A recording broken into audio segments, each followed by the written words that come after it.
spooked, then don't let this movie's title fool you.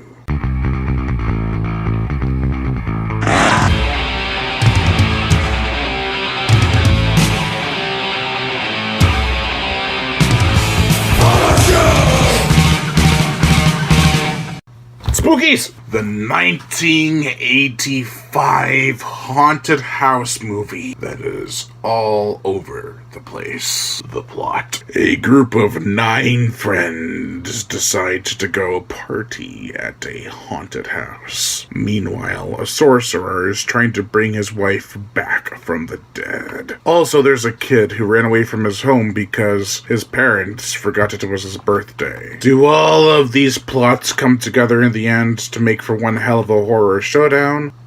No.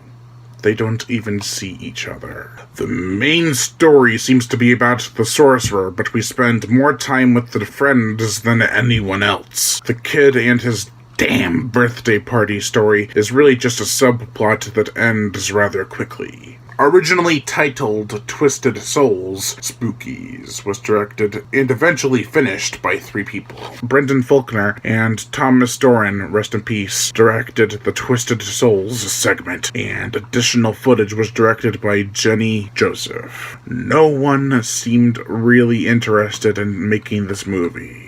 Hell, even one of the producers, Michael Lee, decided to have fart noises be put in for the Muck Monsters sequence. While the film is terribly acted, poorly told, and badly orchestrated, and it's just a catastrophe all around, there are still some silver linings. For one, it's shot well. Most of the night scenes are decently lit, and the added fog added a great deal to the atmosphere. Even though it's a discombobulated mess, the editing is pretty decent. You can tell where you are in the film. And even though the transitions are quite jarring, it's still made for solid entertainment. That's another thing, this movie isn't that boring.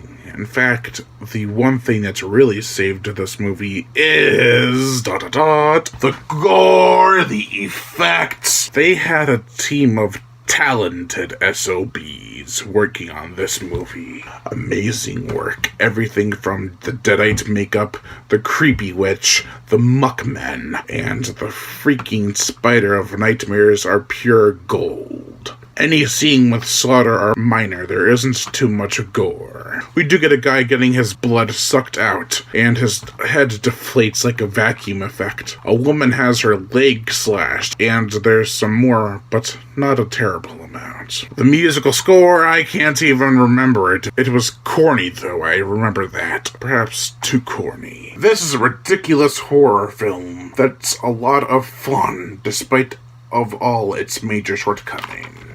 I think it's the kind of movie you just have to see to believe. Overall, I give Spookies a 2.5 out of 5. I'm Brian Gatto, host of Horror Show Entertainment. Make sure to like my Facebook page in the description below and to leave comments and subscribe.